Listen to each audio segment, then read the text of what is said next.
Welcome to Days of Roar, a Detroit Tigers podcast brought to you by the Detroit Free Press. My name is Mark Gorash. I'm here with Tigers beat writer Evan Petzold for second podcast of 2024. How'd your week go besides Michigan winning last Monday night? Yeah, that was pretty awesome, man. I've been doing okay this week. Look, before we jump into all the talk about baseball, I want to take a minute and just reflect on the life of Curt Dozier, who passed away Friday at age 65 after a brief illness. I mean, look, Curt he's a dude, someone that's really close to me, covered high school, college, and professional sports as a photographer for the Detroit Free Press for over 28 years. I mean, he was somebody who was always around at every single game. Talented photographer, no doubt about it. His photos are going to live forever, but I'll always remember Curt as a friend and a mentor. I spent time with him at spring training in Lakeland over the years, but last year's spring training in particular, I got really close with Curt because he stayed in the same house with Jeff Seidel and me. We ate ribs, a lot of ribs, game plan for our day-to-day coverage of the Tigers, and then also talked about deeper things in life. And I'm going to miss Curt's photos and my stories, no doubt, but I'm also, more than anything, going to miss spending time with him and learning from his wisdom that he was always willing to share with me. So this year's spring training won't be the same. He's going to forever be in my heart. Rest in peace to Curt Dozier, and my thoughts and prayers with his family. I have seen nothing but the highest of accolades for him, and it's a huge loss for the Freep, to say the least, and just a huge loss for humanity. Just not enough great human beings around anymore, and to lose one so young is tragic. So condolences to his family, condolences to all the people and his many, many friends all around the city of Detroit and the Freep. No doubt. Yeah, I mean, that's kind of been the week. I mean, it really did kind of hit me in a weird spot. Just considering the relationship that I have with him, especially, we're getting ready for spring training, and, Jeff Seidel wrote a great story today talking about some of our spring training adventures. And he mentioned it too. And I feel the same way. It's just like, we're looking forward to spring training because we know that, the three of us are going to be back again together. And we had so much fun last year. It was awesome. We had a really, really good time. So he will definitely be missed. I know it's a sad way to start the podcast. That's kind of what I got right now. Well, it's always a sad day when you lose anybody that's important to you, and a guy that's as great as he was. Yeah, it's a big loss for you guys. So as I said, condolences.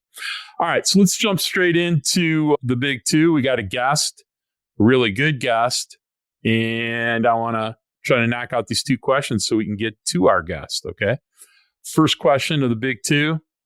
Let's talk about our buddy Parker Meadows. Let's project Parker Meadows' production on offense and defense in 2024. It's kind of a wild card. Had a totally up and down 45-day inauguration with the Detroit Tigers. Give me your thoughts on what your expectations are. We've talked about him a little bit last week. You talked a little bit about him in projecting the starting lineup in your 2.0 story this week. Tell me, the more you look at him, what you're finding. Were we going to mention why we're talking about Parker Meadows today? It's because I, wrote 10 predictions for the Tigers in 2024. And that was some of which, we talked about on last week's episode. But I wrote that Parker Meadows is going to hit below 216. And, Mark shot me a message right when he saw the story come out. And he said, oh boy, Parker Meadows is going to give you the side eye when spring training comes around. And maybe he will, maybe he won't. We'll see. It's obviously not personal. Look, I'm not really so sure about Parker Meadows at the plate. I think he is going to be an elite center fielder across the board. No question about it. He's going to run like nobody's business. You go watch what he did last year on the base pass. It's incredible. It's insane.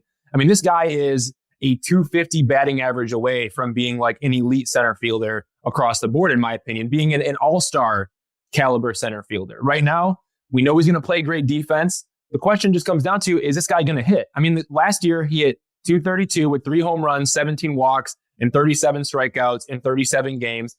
Batting average plummeted down to 191 before a strong 9-game finish in which he hit 361. So hitting 361, that bumps that 191 average up to 232 to finish the season. He's an elite defender. He's an elite runner. He has the raw skills to be the Tigers center fielder day in and day out, regardless of his offensive production. I think he can be the guy for the Tigers. The question is going to be, how much can he hit? And I think Parker Meadows is going to hit above 216 at some point in his career, maybe as soon as 2025. But is he going to do it in 2024? I'm not so sure. His first full season in the big leagues. Like, don't forget Spencer Torkelson, who everybody is now raving about as a player who could soon hit 250 with 40 home runs. That's what I predicted. And I think he could very well do that in his third MLB season. Don't forget that he hit 203 in year one. So for Parker Meadows, man, if you're out there listening, it's not personal at all. I love your game. I think you're going to be a great hitter. I just think that the game of baseball is really, really hard. And we've seen great hitters, guys who like Spencer Torkelson, who was great, right? Really struggle in that first year, that first full season.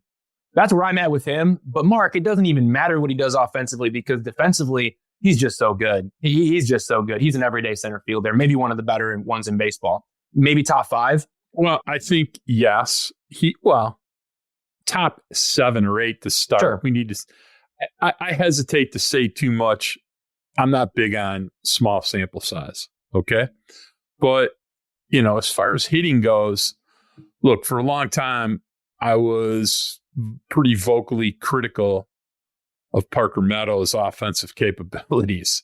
First 3 years in the system, I like to analyze swings a little bit. And to be really blunt about it, Parker Meadows had a terrible swing. And he's done the work to change those things. Doesn't even remotely resemble anything like what he used to be. But I have a few pieces of evidence I'd like to at least introduce to try to say that, first of all, yeah, I understand that Spencer Torkelson struggled a lot, but Spencer Torkelson also hit 267 in his first year in the minor leagues and 229 in his second year. And after the swing changes, Parker Meadows hit 270 and 256. So, is there some comparability? Yeah, maybe even more. But more importantly, Meadows walked, between 10.5% and 11% of the time the last 2 years in the minor leagues at Double and Triple A, and he runs like a deer. So it's really, speed never slumps, brother. And if he's hitting 215, it's really going to be frightening because, he should hit if he's a 215 hitter, he should hit 230 just based on the fact that if there's any ball that any defender on the infield has to move more than 2 steps in any direction or bobbles, he's going to beat the ball to first base. He's left-handed and he's fast as all get out. So I think it's pretty difficult to project him hitting that low. The other thing is, a lot of people don't think he has power. He hit 20 homers at Erie in 22. He hit 19 at Toledo, 3 more at the major league level last year. So that's 22. So, expecting him to hit 15 homers if he gets 550 plate appearances is not a stretch in the least. So I'm not saying I'm the high man on Parker Meadows, but I can promise you I'm not the low man. I guess I'm just the low man then, and I'm okay with being that right now. I mean, look, the guy has a history of high strikeout rates, but again, in the past 2 seasons, he's maintained above average walk rates while hitting over 250 in the minor league. Those are good things to see. I think, defensively, the Tigers haven't had a center fielder like him since Austin Jackson and Curtis Granderson when they had those 2 players from 2004 until 2014. The combination of Granderson from 04 to 09 and then Austin Jackson from 2010 to 14. So I think he fills this decade-long need because of his range, his arm strength, his sprint speed in the outfield. I don't know if he's going to hit like Jackson and Granderson, but again, I think if he hits 250, he's an all-star type of player. I just don't know if he does it in year 1 of the first full season. That's nothing against his potential or his ceiling. That's kind of what I got on him, though. I understand your concerns. Like I said, though, I think there's some compensating factors that really make me feel much better about Parker Meadows. I think, just based on the Tigers lineup, his capacity to play plus defense also has a strangely strong arm for center field that, I'm pretty excited to see what he can do. And like I said, if he hits 230 with 15 homers and walks 10% of the time and steals 20 plus bases, because if he hits 230 and walks close to 10% of the time, he's going to steal more than 20 bases. He's going to be a 3-WAR player. So should be pretty interesting. I think we'll ask our guest about him. He has his own opinions. Let's move on to question 2, the big 2. Ev, what are you hearing about the free agent market? Some names we've mentioned on the pod this offseason. Think the Tigers are finished? Because I sure do. And, is there any way that maybe we sneak somebody in we're not expecting? Yeah, not so sure about all of that, but just 2 names that I wanted to touch back on. JD Martinez, we talked about him a little bit. I know you have your opinions about him.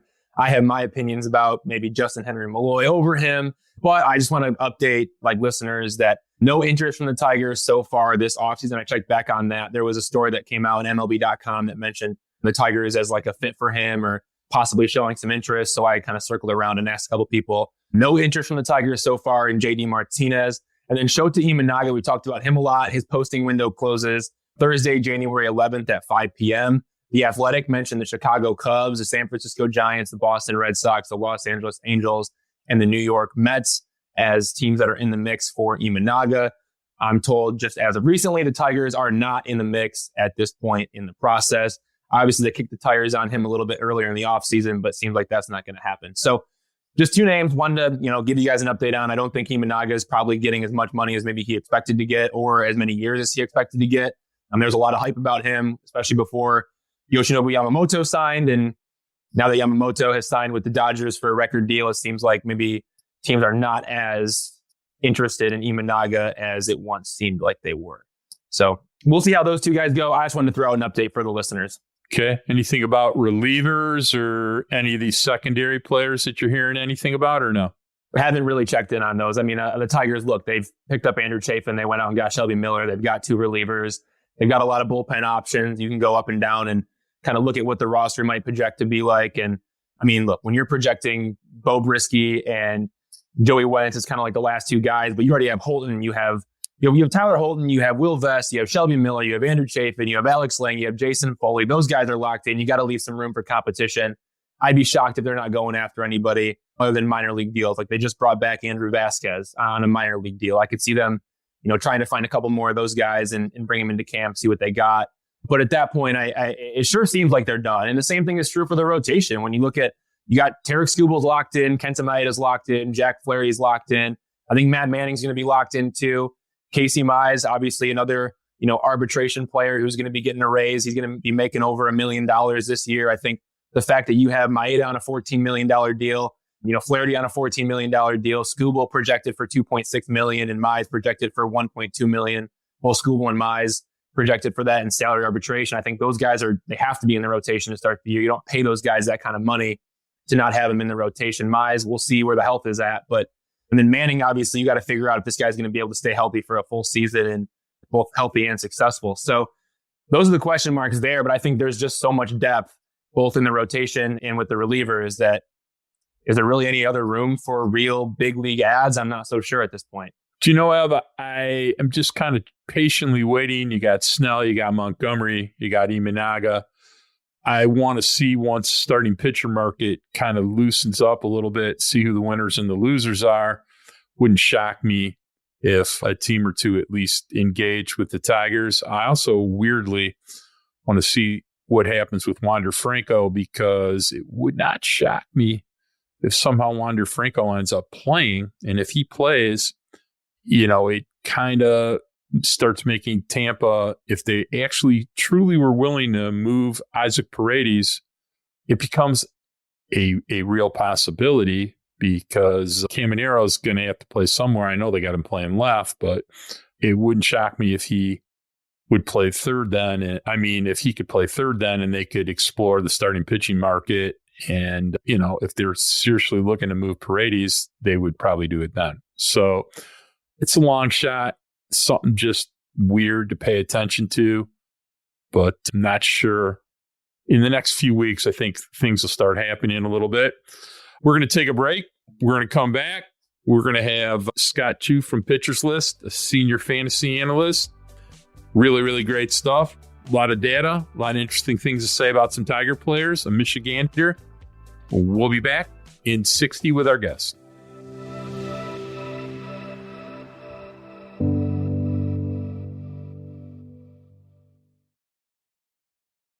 And we're back. And I would like to tell you I'm excited to bring in our guest tonight. His name is Scott Chu, senior fantasy analyst for Pitchers List. Works with another guest we had on recently, Nick Pollock, getting ready for fantasy season. But mostly, Scott's done some great job on a bunch of different types of charts and different types of analytics he's done on hitters and pitchers. And we want to talk to him at least how it applies to a bunch of the Tiger players for 2024, what he might think is going to happen based on some of their 2023 batted ball performances.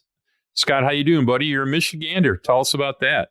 I am. I'm from Southwest Michigan. I've been across the state a little bit. I went to college over at Grand Valley State University, went to law school over at Michigan State. I grew up and now live in Portage over in Southwest Michigan. I'm technically from Vicksburg, but it's all kind of close by here, Portage, Kalamazoo area. And I've been a Tiger fan since I started watching baseball. So I'm excited to be here to talk about Tigers. In recent years, doing podcasts and articles about fantasy, I've had a hard time talking about Tigers. Not been a lot to talk about. So excited now.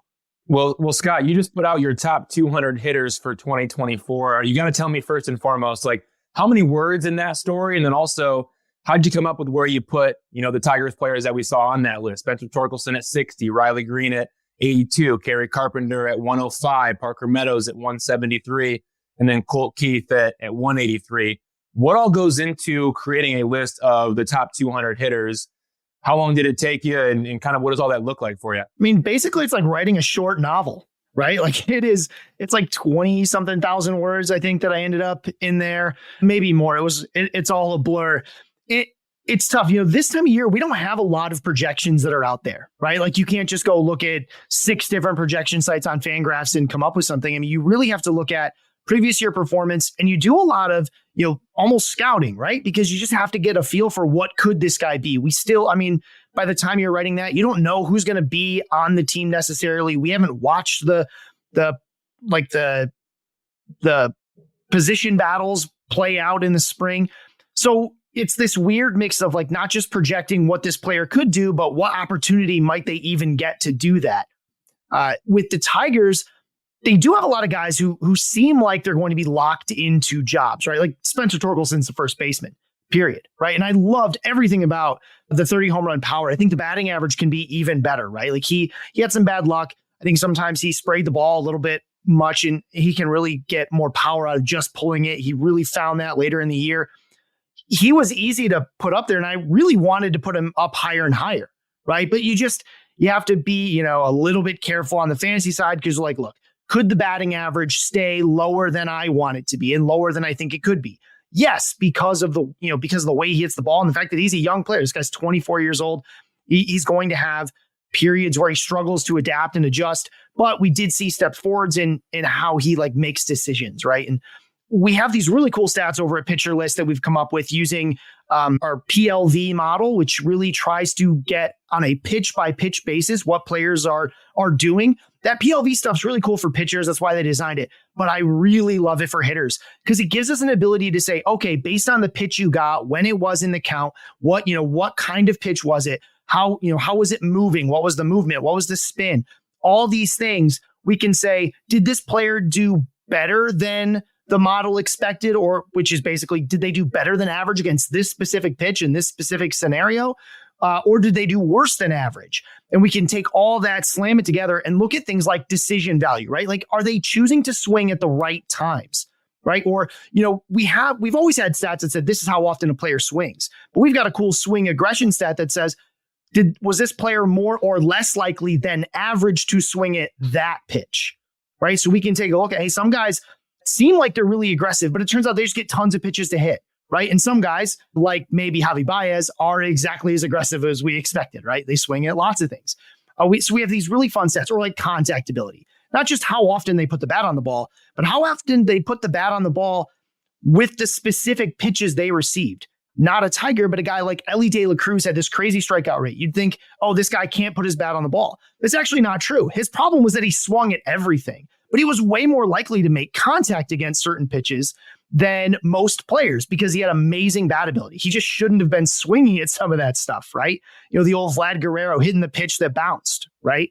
That's a great contact ability, but he shouldn't be doing it in the first place. So but look, obviously a lot of those factors have to do with age and experience as hitters. Some, like Javi Baez, that's just the style of hitting they have. A guy like Ellie De La Cruz, I would assume, as each set of 150 at-bats passes by, during the course of his early days, hopefully, the Reds hope, his decision-making will continue to improve. So his level of selectivity and his comprehension about what pitches to hit are going to change over time. So let's swing that to the Tigers, because you take a guy like Colt Keith, who's shown pretty elite decision-making, a reasonable level of patience, and a capacity to absolutely do damage when pitchers make mistakes. How difficult is it to project a guy like that who has seen 0 major league pitches?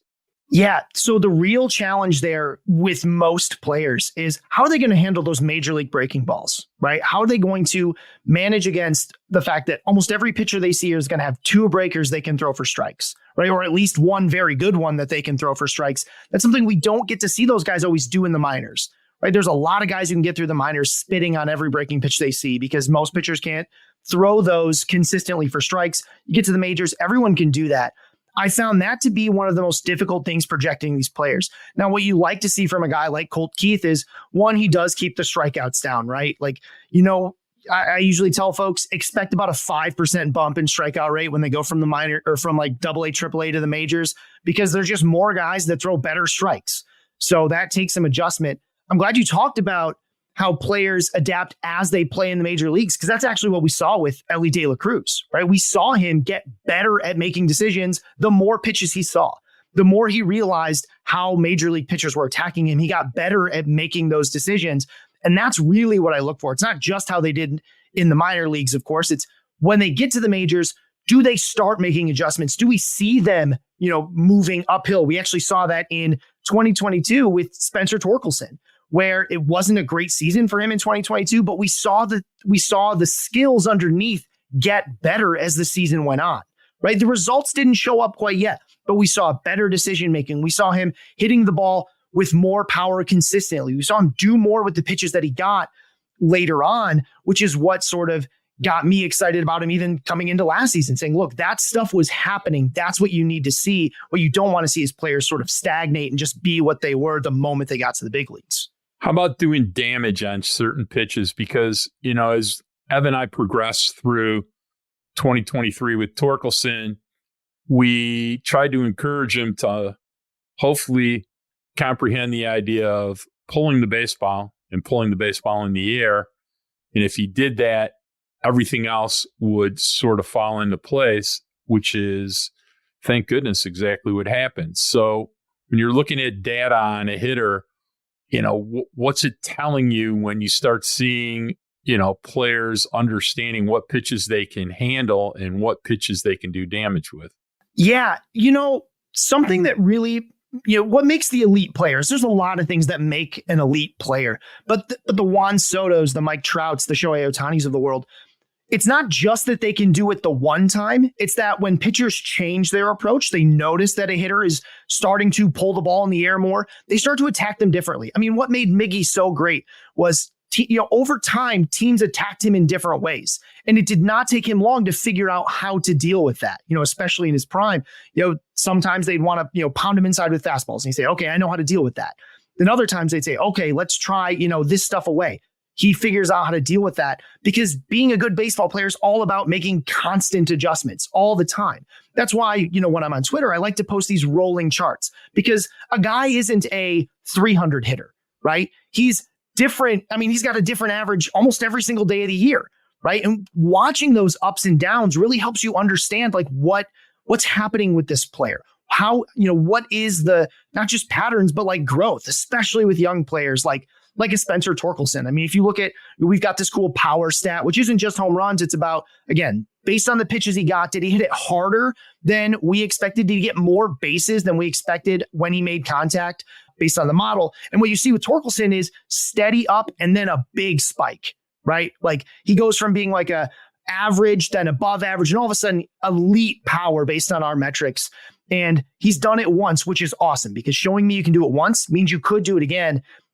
And we also saw him do that in 2022. We saw him make these big jumps in this power because he starts to figure things out. I think as he continues to mature at the major league level, the more consistent he can be with that, the quicker he can get back to those elite power moments when they go away, because they always go away for a little bit. right? Guys struggle, guys get in slumps. The quicker he gets back to being able, oh yeah, hey, you know what? I've lost it for a little bit, but I know how to get back to pulling the ball in the air. The quicker he does that, the more consistent he'll be with power. And that's when we can see that power ceiling go from like 30 home runs to 40. All that really needs to happen for him is get back to those good times faster.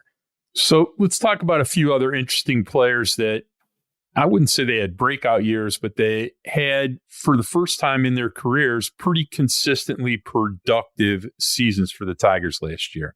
So let's talk about Kerry Carpenter. First time, got to a lot of power, sort of faded at the end of the season. It's really hard often to maintain your swing for an entire year, but talk to us a little bit about what you might have seen from him last year and what you might see this year. Yeah. And I mean, as you mentioned, Kerry Carpenter, the first thing you talk about is that power. There's that dream that if he could be an everyday outfielder / DH for the Tigers, he could be a 30 home run hitter. He's actually quite aggressive at the plate. Again, using our model, he swung more often than most players, but he was actually really good at getting his bat on the ball, even on pitches that would have been hard to hit. So it kind of balanced out that aggression really well. That's what I like to see from guys who are aggressive. You're aggressive because you can get the bat on the ball. We saw it when we had to play the Twins all the time with Luis Arias, right? Like he's really aggressive, but that's because he knew he could get his bat on everything. Kerry Carpenter can get his bat on a lot of pitches. Obviously lefties were something that the Tigers didn't always want him facing. I think, one of the big things for him is he just really struggles to get the ball in the air against lefties. He makes the contact. It's not like they strike him out all the time. It's just that he really struggles to make that good contact, that ball in the air. Kerry Carpenter has to be hitting the ball in the air. When you got that kind of power, got to get up there because that's the only way he's really getting extra bases, right? Like he's not going to be legging out a ton of infield singles. He's got to get the ball in the air. He struggles to do that against lefties. So until he finds a way to do that, and that might just be a matter of being a little more selective against left-handed pitching. Some of those pitches he's got to let go, right? There are certain pitches you just can't hit very well, right? Just because you can get your bat to it doesn't mean that you can do anything with it. I think Kerry Carpenter, if he can just pull back maybe a little against the lefties, really wait for those pitches that he can lift against lefties. I think that's how we find Kerry Carpenter, the everyday player, instead of Kerry Carpenter, maybe mostly a, large side of a platoon player. And that's what I really want to see from him to make that next step. That's really good. And Scott, you mentioned getting the ball in the air. It made me think about Matt Vierling. The Tigers have thought about, hey, we can acquire Matt Vierling from the Phillies. We can get him to tap into more power. The exit velocities, pre-2023 were there. They were encouraging and there were some good signs. And they thought, hey, maybe we can get him to get into more of his power. He's never been able to do it at the big league level. Matt Vierling is a guy who right now is penciled in to be the everyday player at third base. Where are you at on him? And is there really any hope for him to get into more power? Yeah, he's really inconsistent with the decision makings. He had these moments, looking at that rolling chart where he's 75th, 90th percentile decision making, like really knowing exactly when to swing, when not to swing. And then other moments he's down in like the bottom 10%.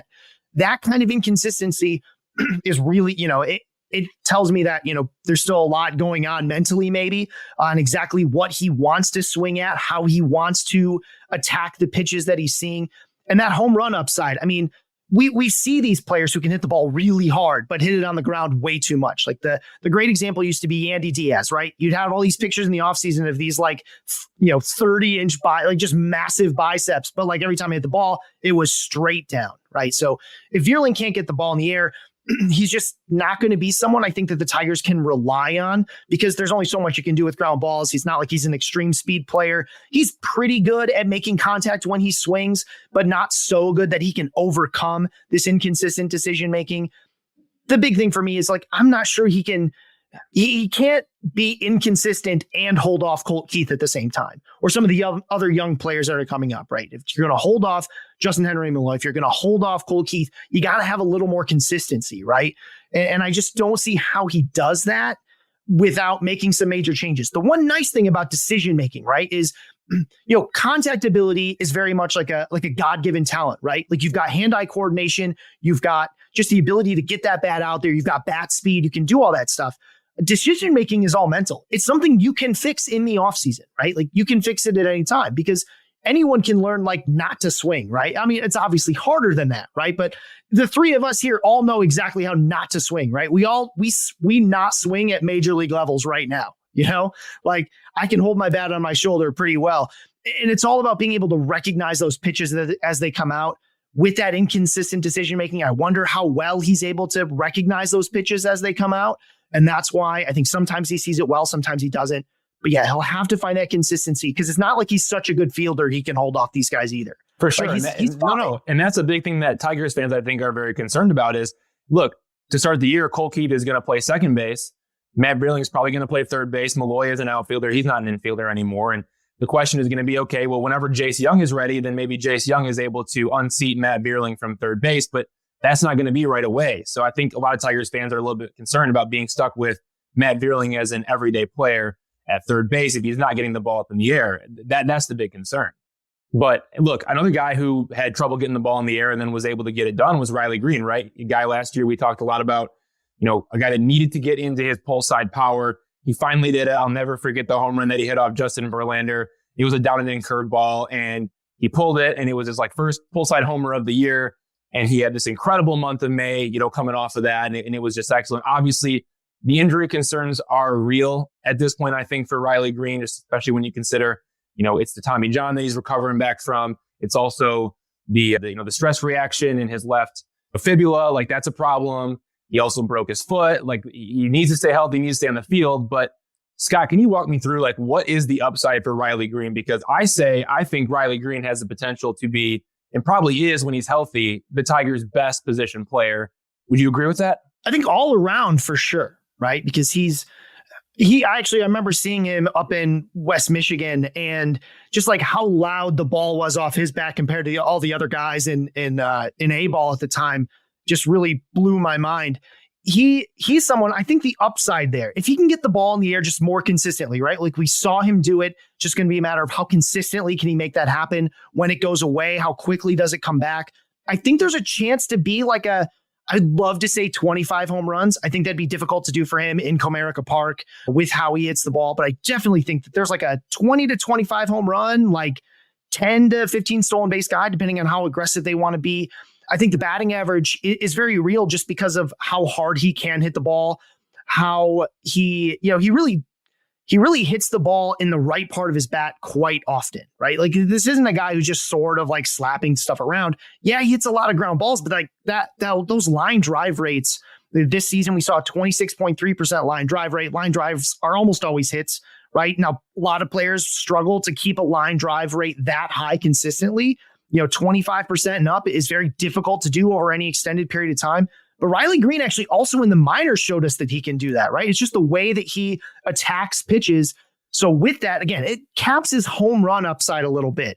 But that's also his path to being a 280, 300 hitter because he can really smack those line drives all over the field. Comerica's got that big, beautiful outfield that he can just slap those line drives right into the power alleys. I think there's a very, very, very good hitter there.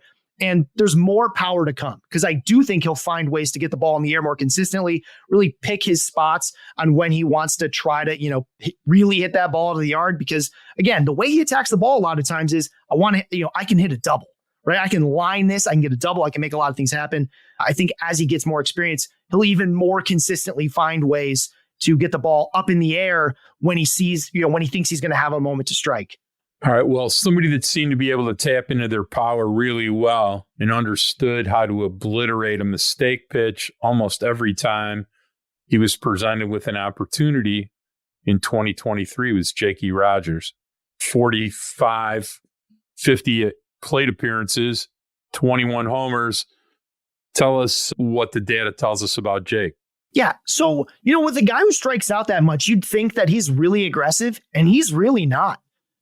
Jake Rogers is surprisingly patient for someone with that kind of strikeout rate. And you actually hit the nail on the head. This guy knows exactly when to swing. And when he makes contact, he crushes the ball.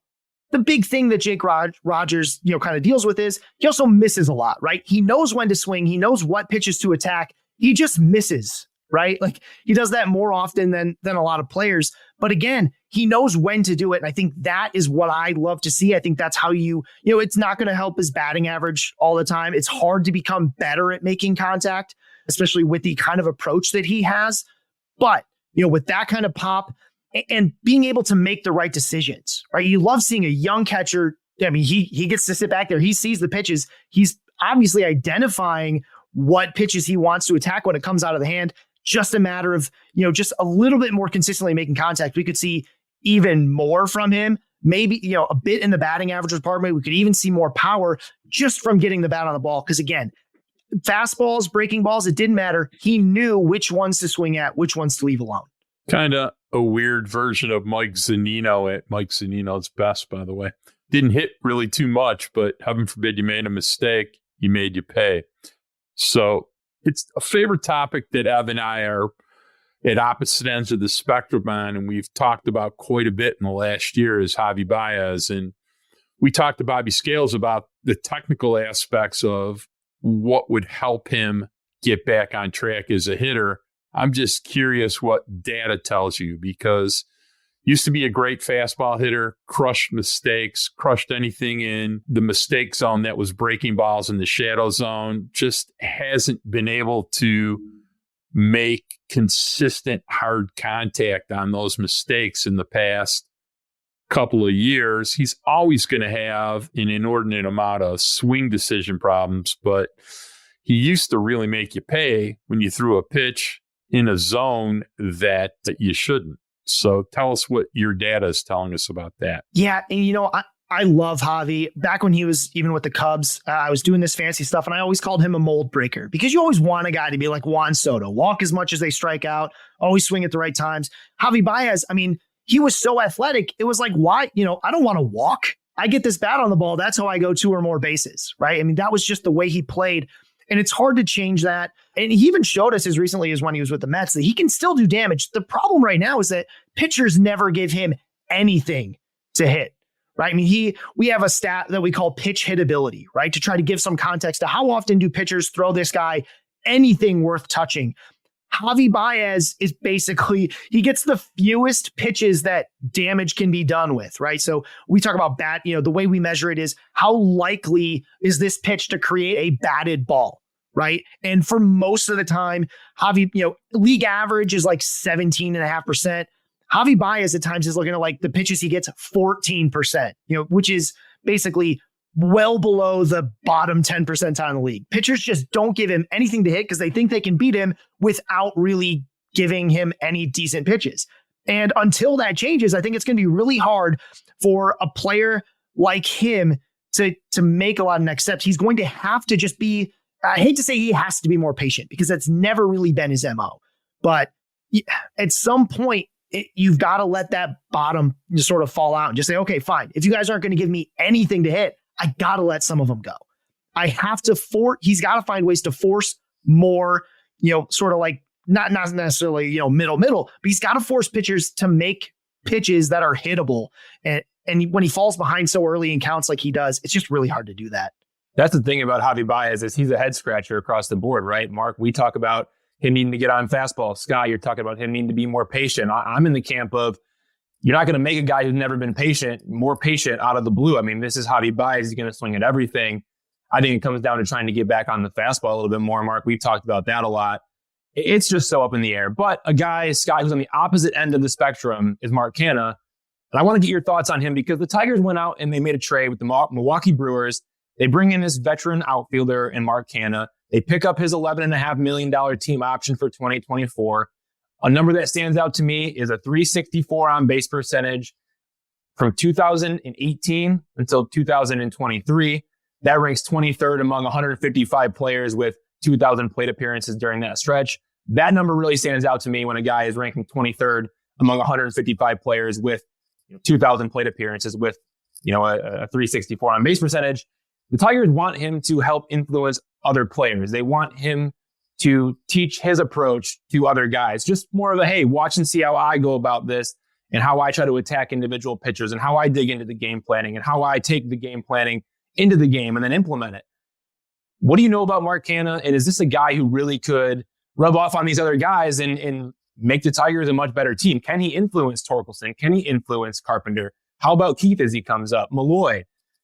Is Mark Canha a guy that can do that, you think? Yeah, I love that. If that's the goal of the Tigers, Mark Canha's a great guy to go after, because the best thing he does is decision making. He's pretty good at making contact when he swings, but it's all about the fact that he's always attacking the right pitches.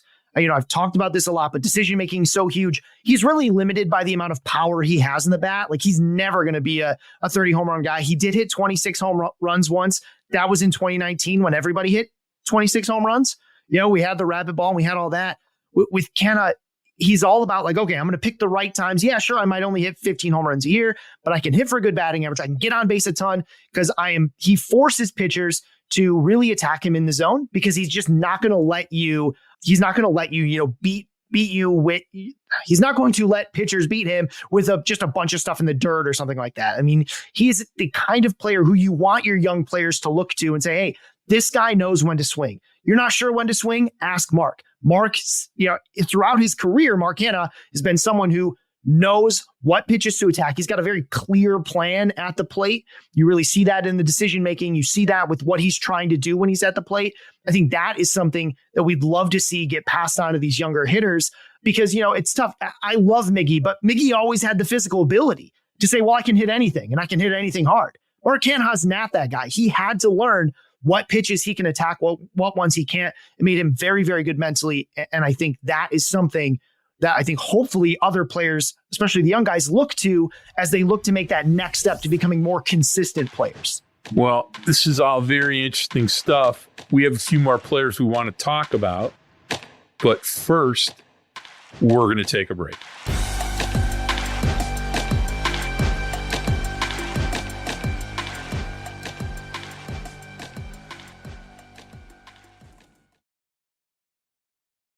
All right, we're back.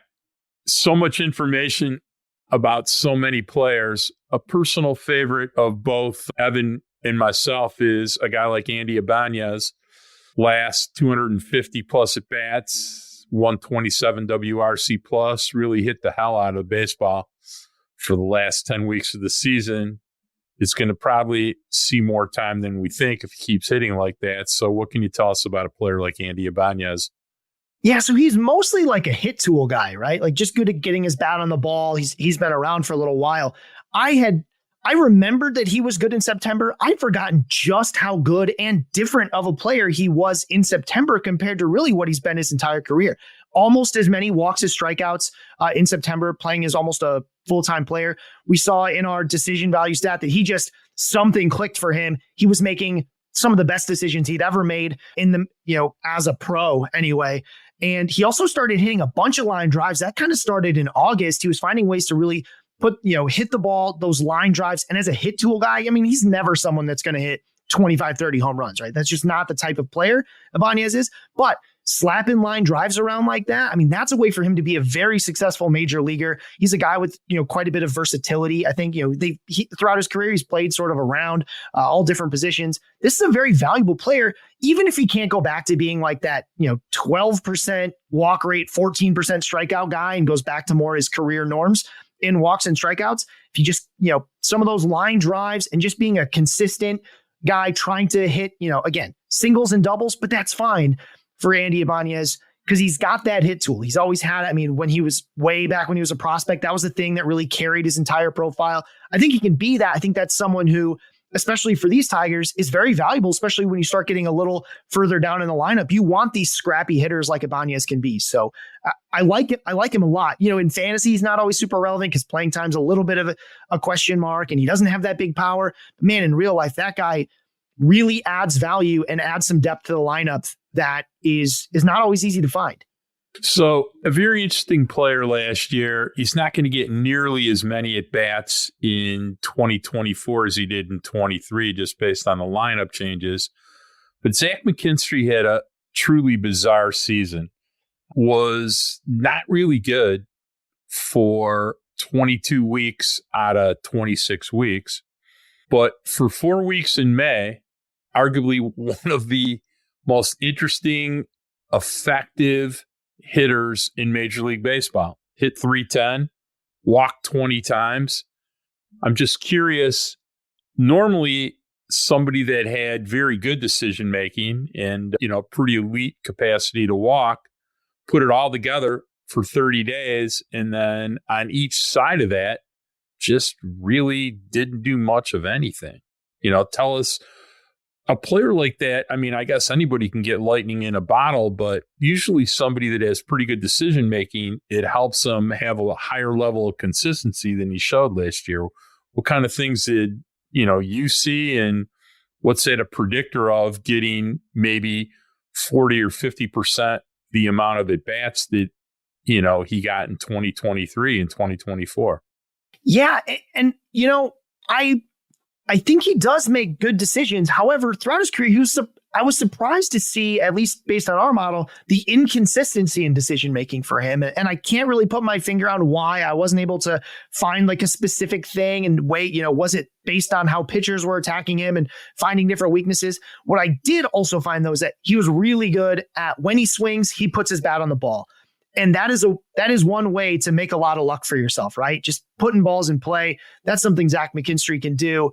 And, again, I love that he's versatile. I think the left-handedness is also very, very good. You have a guy that you can just throw in against lefties or against righties who can be a real scrappy kind of hitter for you. It was cool to let him lead off for a little while during that one magical run in May. I remember it well. It blew my mind. I'm not sure we'll see that again. He is someone who's willing to take a walk. He is someone who can put his bat on the ball a lot, which does mean he could be, he can be a decent player, but I think he might be a little overextended as a full-time major leaguer for a team that really wants to start setting their sights on the playoffs soon. So again, he's a nice guy to have, but, part of the thing about that contact ability, really good at getting his bat on the ball. It also makes him very aggressive in 2-strike counts as well. Our model shows that he was much more aggressive than the average player in 2-strike counts, which again, it doesn't turn into strikeouts because he makes contact when he swings, but it does lead to weak contact a lot of times. And I think sometimes that's part of the inconsistency because of how much he's relying on batted ball luck. So that just kind of comes and goes. So I like McKinstry. Like as a player, it's hard to say like, let's rely on that guy 160 times, right? Like that's sort of where I'm at with McKinstry. And I'm kind of in that same boat with a couple other guys, Akil Baddoo and Nick Maton. Those two guys probably more on the outside looking in right now, maybe fighting for the final spots on the roster. I don't think either of them start the year with the Tigers, especially not Akil Baddoo, just considering where the outfield is at. Maybe Nick Maton could come in there and make a difference if they don't like Zach McKinstry coming out of camp. I could see Maton is the guy that could potentially take some playing time from Zach McKinstry. But still, like, are there any positives from Baddoo and Maton that still make them attractive, even after underwhelming performances in the past? Because I'm not on board with really either of those players at this point. Is there any reason to believe in them as potential difference makers for the Tigers in the future still, or no? Well, I've got a couple $100 in trading cards of Akil Baddoo in my basement that really has me holding out hope that he turns into a high-level player.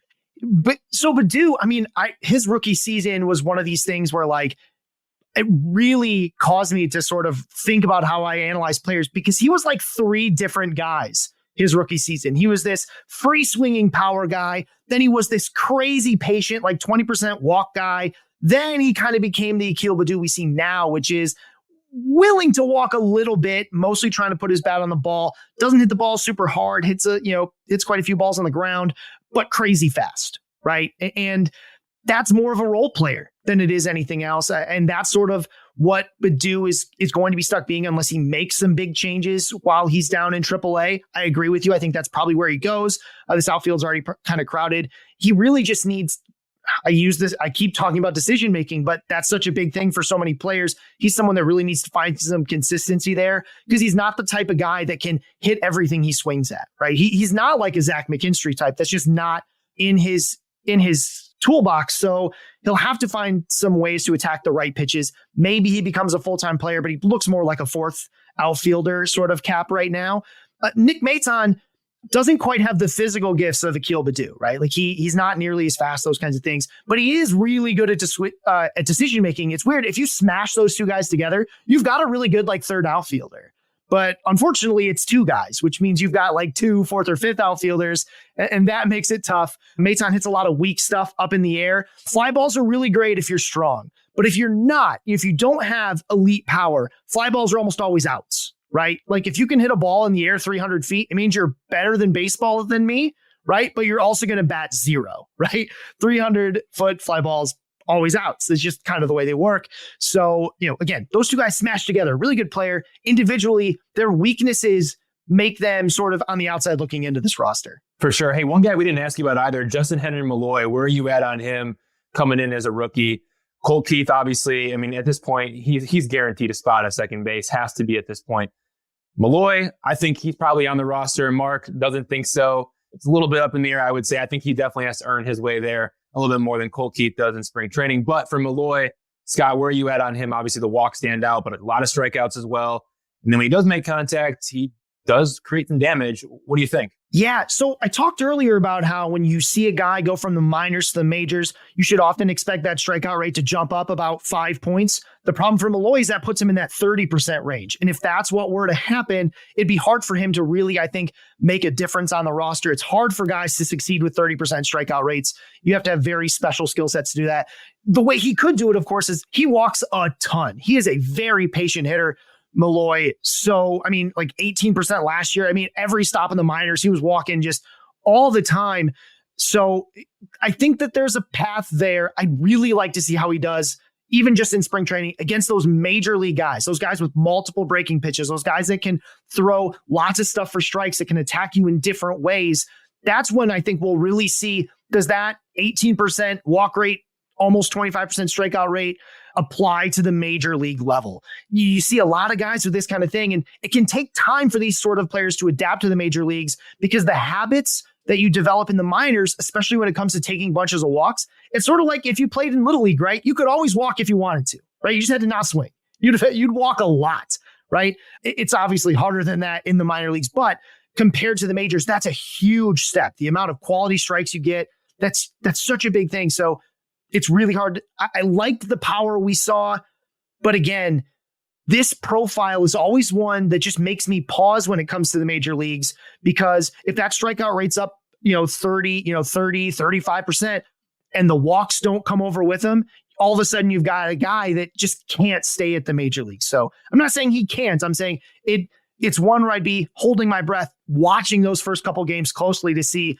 is this someone who can handle major league pitchers who, again, can just attack you in more ways than a minor league guy who often has one or two pitches that you're actually worried about. All right. So I saved the most polarizing for last. I saw you tweet a little bit of info about it. We talked a little bit about it before you came on at the top of the show, but I just want to touch for a minute on Parker Meadows. And you even acknowledged that the more you dug into it, the more interesting it became. So share with us what you think about it, and we'll give you our 2 cents. And we're kind of at the slight opposite ends of the spectrum about him. He is an interesting player, though. He is. I mean, he's been around forever. It feels like ever since I started watching baseball, it's like Parker Meadows has been somewhere in the periphery. He came in 2018.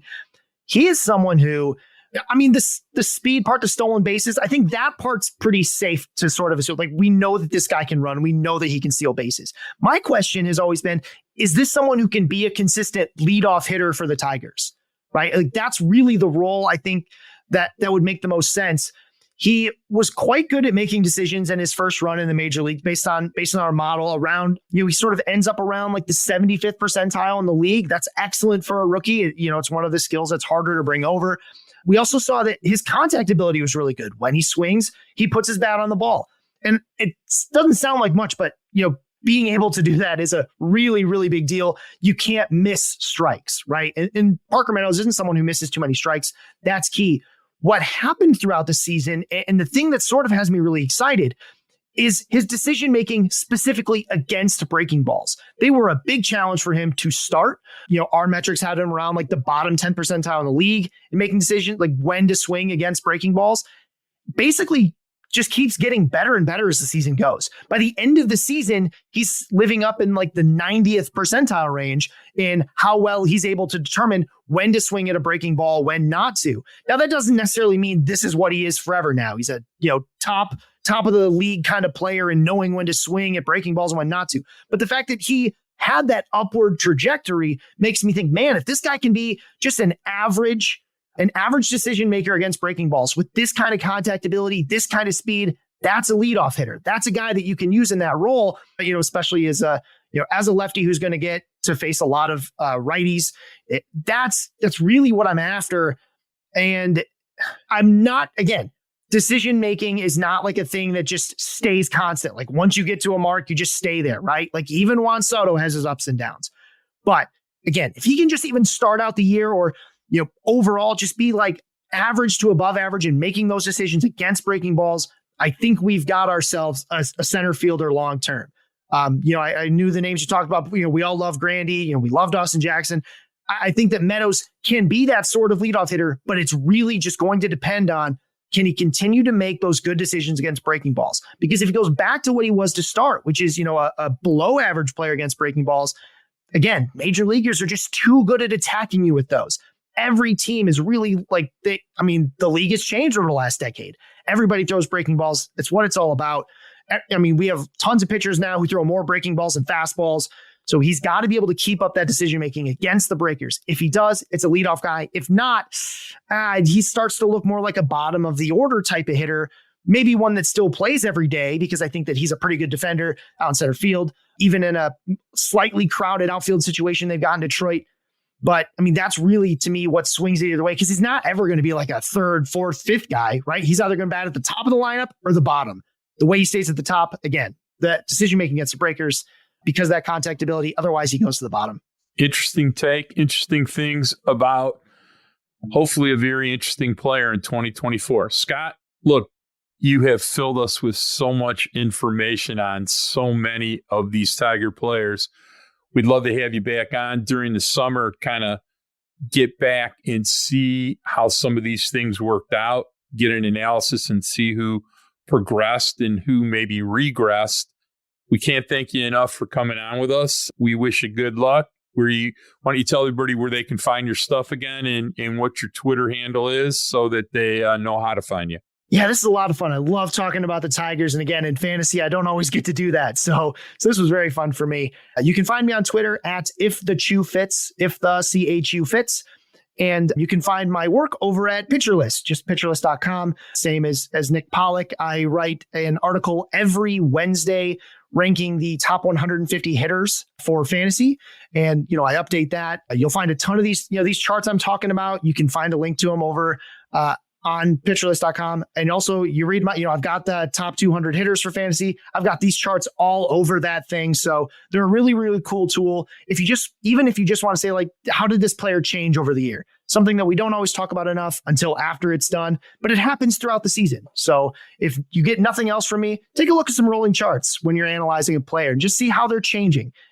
It'll give you a lot of things to either be very excited or worried about at times, but it's a lot of fun and it gives you a lot of insight on what these players are actually doing instead of just, well, when I saw him yesterday, he looked good.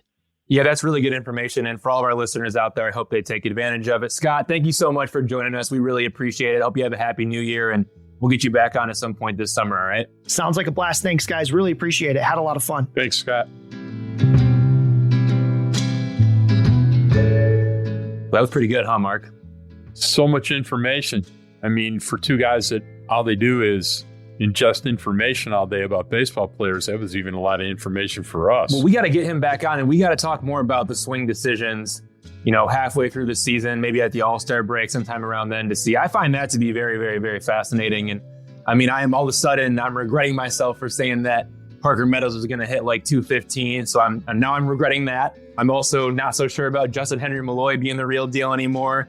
Alex Anthopoulos might have fleeced Scott Harris there on that one. Now I'm a little bit worried. We'll have to see it until we really make our final decisions. But again, like, that's just really interesting stuff, right? Like, maybe I was wrong about Parker Meadows, like really understanding what the swing decisions were like and the choices that Meadows was making. Like, if I would have known that, I might have projected a little bit differently. I'm going to stick with it. I'm going to hold true to it. I think the league is difficult, but that's just an example of, kind of what Scott has brought to the table here that now I really didn't have any idea about. And now I know. And that's really fascinating to me. Yeah. He's an interesting player. I got a feeling he'll hit ninth, which is basically double leadoff. So I got a feeling Hinch might have that in mind. And if he progresses, they'll figure out what to do about that. But it's been a lot of data, a lot of time.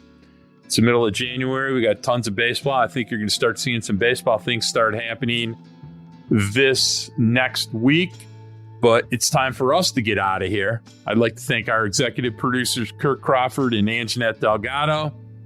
I want to try to remind everybody to rate, comment, and subscribe.